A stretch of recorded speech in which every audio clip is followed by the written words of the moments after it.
Flower gets to talk first, and Jason, and Questa, and Ronnie, and Rachel.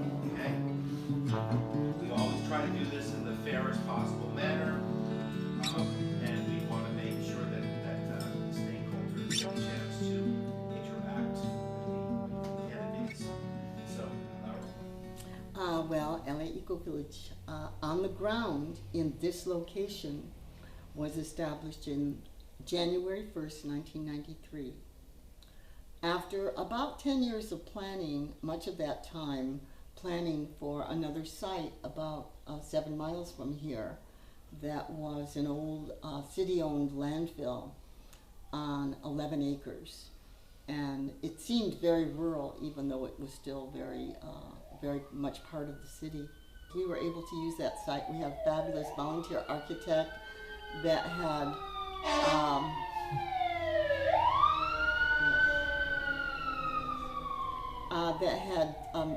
put together a 50-page feasibility study.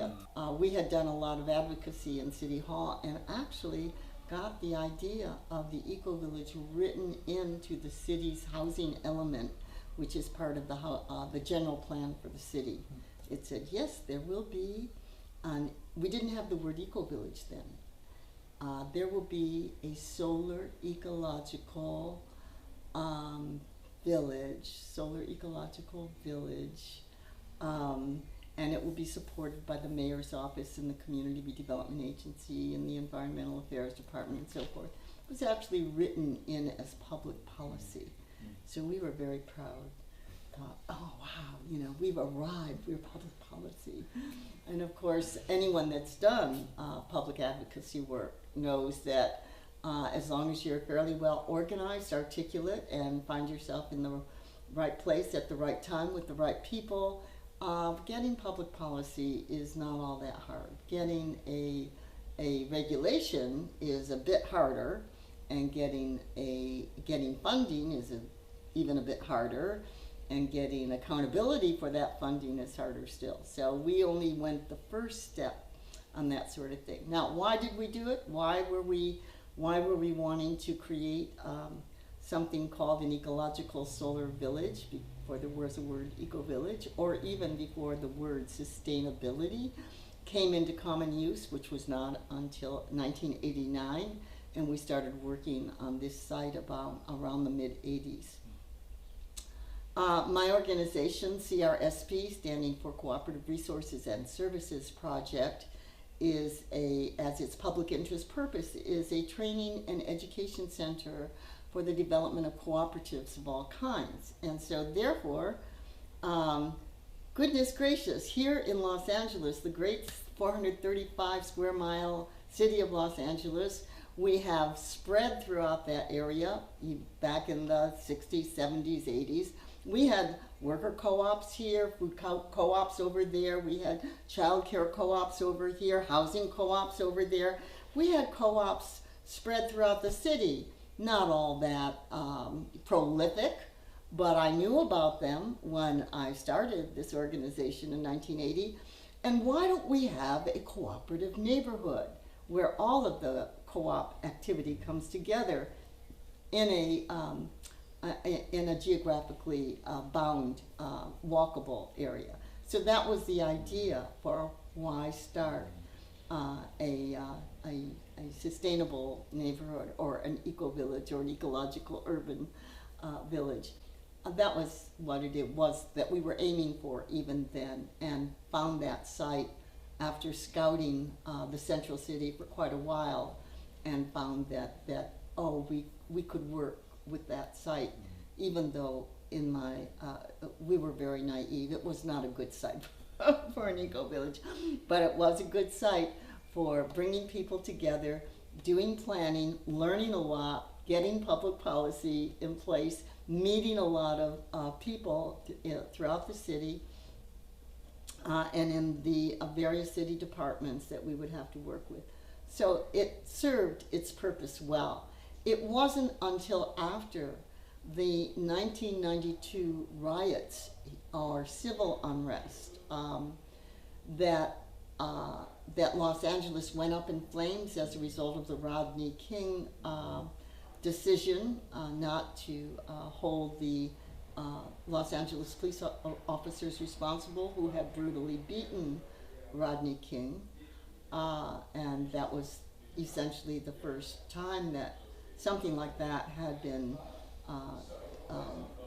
videoed and gone viral. And of course, since that time, we know that we haven't come near solving that problem. That's a whole other issue. But it was those fires throughout this section of Los Angeles and south of us and west of us, where there were fires all over the city, and where we are in this building right now, adjacent to us, there was a 2-story commercial structure that burned to the ground, just, you know, kind of smoldered for 3 days. There was a print shop, a photo development lab, and a dry cleaners. And I know, I lived across the street at the time, but I know I never breathed the same. But there were five significant fires within 2 blocks of where we're sitting right now. And so that weekend, people were either leaving the city in droves or planning to, or coming into the city to help sweep up and clean up. And what I did is I sat at my computer for 2 days, translating the 50-page feasibility study into 4 pages of bullet points about how could we do this $50 million new construction eco-village that we were planning on this 11-acre site. How could we translate that into the retrofit of a built-out urban, intensely urban neighborhood in such a way that maybe things like that might not happen again if we could demonstrate a different way of living in our city. And that became our vision, to reinvent how we live in the city. And so Monday, our 20-member planning group came together, and for the next 6 months, from the uprisings were in April 1992, so from April, May, until December, we were talking about that at our meetings. At every meeting, we continued to kind of work on the 11-acre site 7 miles from here, but not with a lot of enthusiasm. And there wasn't a lot of enthusiasm in that neighborhood for having us be there. And so on December 11th, 1992, it was enthusiastic and it was unanimous. Let's just do it in Lois's neighborhood. Because, as I said, there were 5 fires here. I had already lived in the neighborhood for 13 years and been holding all kinds of community events and workshops in my very small space here in the neighborhood. And so let's just do it where we have already some kind of a presence. Because what was critically important to me and to many members of that planning committee is that we have to live in the neighborhood where we want this sort of thing to happen. So we can't kind of go live 20 or 30 miles away and drive into a place that you want to make an eco-village every day. You got to live there. You got to be with the people, and especially if it's going to be an urban eco-village, and especially even more so if it's going to be an intensely urban area, which we are. And so it was an easy decision. I was very grateful that that's what our planning committee wanted to do. I didn't have any commitment to this neighborhood, even though I'd lived here for 13 years. And on January 1st, 1993, I made that commitment. And here we are now. You said earlier that there was a lot of, the lead up to actually owning these buildings and having people live in them, that there was a lot of community engagement work that you did kind of in the lead up to that. Can you describe that process a little bit more? For the first few years, I was the only person who lived here intentionally, and several members of that planning committee would come in 2 and 3 times a week, and we would walk the neighborhood up and down the streets, meeting people. Mostly it was a scary neighborhood, and people didn't spend a lot of time on the streets. However, we would sometimes, start being playful in the streets. Parents were not too excited about letting their children outside alone. By Earth Day, April 1993, we were already planning a tree planting. So, for example, we would meet parents of children and ask them if it was okay if we had their children come to a little brunch on the sidewalk to talk about what kind of fruit trees we could plant. So we had about 12 kids come to little brunch on the street and ask them what kind of fruit tree they would like to plant. And so on Earth Day 1993, we did that. We planted 4 fruit trees, and the kids, we named them as tree stewards. The kids got to name their tree, and we would do a little ritual around the tree when it was in the ground. They would dig the hole the week before, and with some help, and then we'd get the tree in the ground. Then we'd make a circle, and we'd talk about what are going to be the problems this tree is going to have, and how are you going to help it. And they had little plaques with their tree's name on it and who was the tree steward. So it was really exciting, and then that was kind of the start of something really important. The other thing we had been doing leading up to the April tree planting, when we started walking up and down the block in January, as we'd meet neighbors in a very friendly demeanor, we would introduce ourselves and say what some of our visions were for the neighborhood, and try to learn as much as we could about the neighbors we were meeting on the street. And then when we met other neighbors, we would gossip about the other neighbors we had met, but only positive gossip. And then we would kind of have neighborhood events and flyer the whole neighborhood and tell everyone, come on, bring some food, let's get together as a neighborhood. And then we would introduce them to one another, and with great excitement, oh, this is the person I was telling you about, that blah, blah, blah. And so they would be really enthusiastic about meeting each other. And in 6 months' time, actually in the first time we had a meeting, invited neighbors, and there were not too many that came, of course, only a handful. And then when we asked, what do you think were the strengths and weaknesses of our neighborhood, we never got beyond the first one, which all anyone wanted to talk about was crime, the big C, so to speak. So if we were kind of a conventional community organization, we would immediately have developed or started to organize a neighborhood watch group. But we clearly understood that the fear of crime is much more debilitating than crime itself. And so we, and what we also knew was that oftentimes it's the breakdown of community that creates that kind of fear. So we just figured we should be working on developing community rather than developing a neighborhood watch. Who wants to have a neighborhood watch where the only thing that neighbors talk about is who broke into whose home or whose car or who stole what, or stuff like that? We didn't think was going to be the best thing for creating community. So we just continued to do our community relationship work. 6 months later, we had a similar meeting and asked the same question, and crime came on the 3rd page of our brainstorm list, and it came as an afterthought. That was something we accomplished with essentially zero money and only time and a desire to be friends with our neighbors.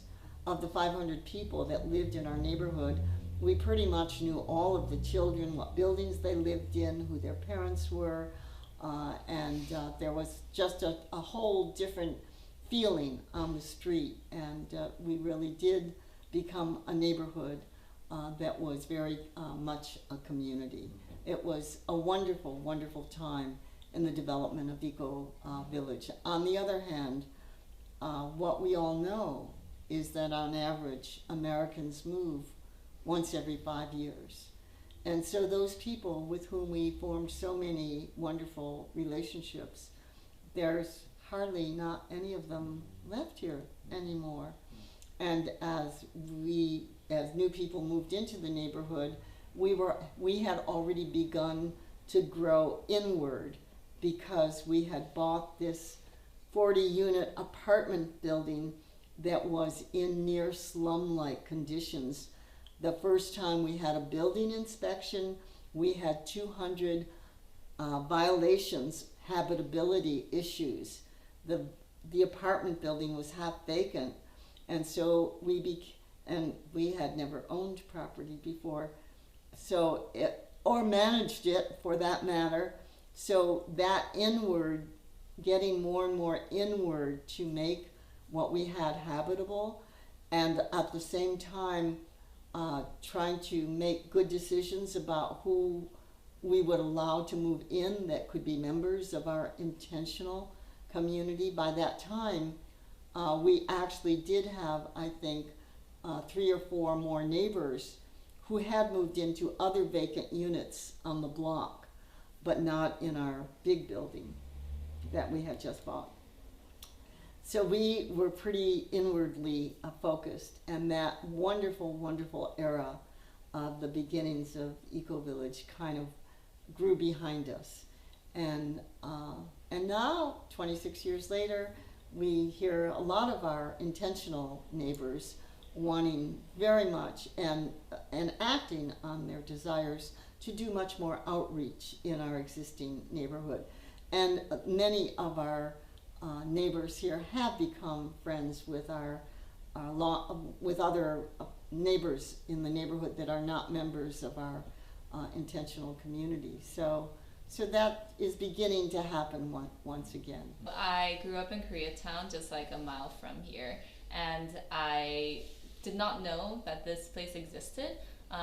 Just went to college like an hour away from here, studied public policy, and got really interested in urban planning because I learned about the segregation of Los Angeles, and I should say I went to boarding school for high school, so I was really into the super urban, like green areas of like Connecticut, and I wanted to sort of create like a more beautiful living environment through urban planning. So that was sort of like my driving motivation throughout college. And last summer, I went to the state of Washington on an island, Lopez Island Community Land Trust, and I was a construction intern for them. It's my first time doing anything with my hands for like a summer. I just like found out about the CLT model and was fascinated, and also like, why aren't we doing this in cities, because it was a rural island. So when I came back to LA, I had to start thinking about my senior thesis, so I googled like community land trusts in Los Angeles, and I found the Los Angeles Ecovillage, and I think it's very like easy to find once you look for it. And even the people that I've been interviewing, they said, oh yeah, I was looking for something related to permaculture or like affordable housing or this or that, and like there are many avenues to come here, but like it has to be sort of intentional. Like you have to know what you're looking for. So even though I grew up here, I didn't know about it until I developed an interest like all the way up in the Pacific Northwest. So I think I had a sort of year-long like environmentalist awakening the year before. Like my junior year of college, I took an anthropology of environmental justice class, which like sort of showed me that environmentalism didn't have to be blonde and white. When I came to the Ecovillage, I was like, what? This is happening like in the middle of the city. Like these people are espousing the same values that I was so admiring on Lopez Island in the neighborhood that I grew up in. So running away from a problem, like from the social isolation that we talked about earlier, like I grew up in LA but only knew Koreatown, like I was in the ethnic enclave, ran away to boarding school and thought like, okay, I need to go like stay in better places. and then coming back and realizing there are strategies for regenerating or like sort of making the places that I think are like not as fun to live in like a better quality of life. So yeah, so I think the biggest draw for me about the LA Ecovillage is that it was so close to home, yet espousing the exact same values that I've developed throughout college. It was our plan to have a limited equity housing cooperative. It was our plan to have a community land trust and to separate the ownership of the housing from the ownership of the land. And then having really tight documents in the articles of incorporation and the bylaws and the policies. But what I also know is that no matter how good your documents were at protecting those kinds of things, the ultimate protection is the culture you build. And that is what took a bit longer than we anticipated. So having bought this building the one that we're in now, in 1996, CRISP bought it, the development organization. We did not sell it to our resident co-op until 2012 because it took that long to build the culture that my board felt secure, that overall people understood we are not doing this just for ourselves, affordable housing, but for future generations as well. And we wanted everyone to kind of really get that. And there has been sort of a tension of like, okay, but there are people who have more expertise in this, and if we mess this up, we might lose this land. So that has been sort of like a tension between like, okay, we want to bring everyone on board, and we don't want to like ignore anybody's opinions, but there's also like the objective is to keep the land in the land trust. So it's still playing out, and I think like I just feel like people are generally reasonable, and we know when to say like, what about this ? Or like, I really feel like we should keep pursuing this like line of reasoning, and when to like sort of step back and like, okay, I think you have more experience on this than I do, so let's just go with your opinion on this. So far the Ecovillage, I think, has been successful in demonstrating the fact that this community land trust model works. Like rent is only like 600 something in an area where rent is typically double that. So that's one success. Like another success is sort of developing the processes like of decision making.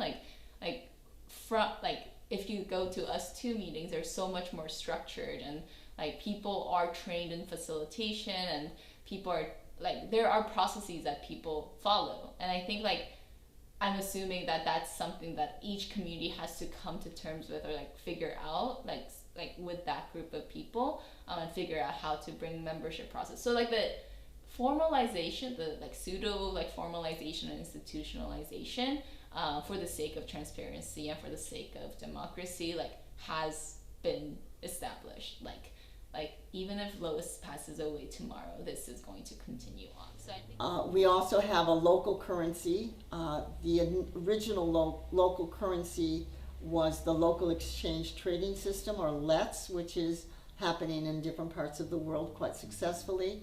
And that kind of had a good 10-year life, and then that kind of petered out. And for the last 10 years or so now, we've had the time bank.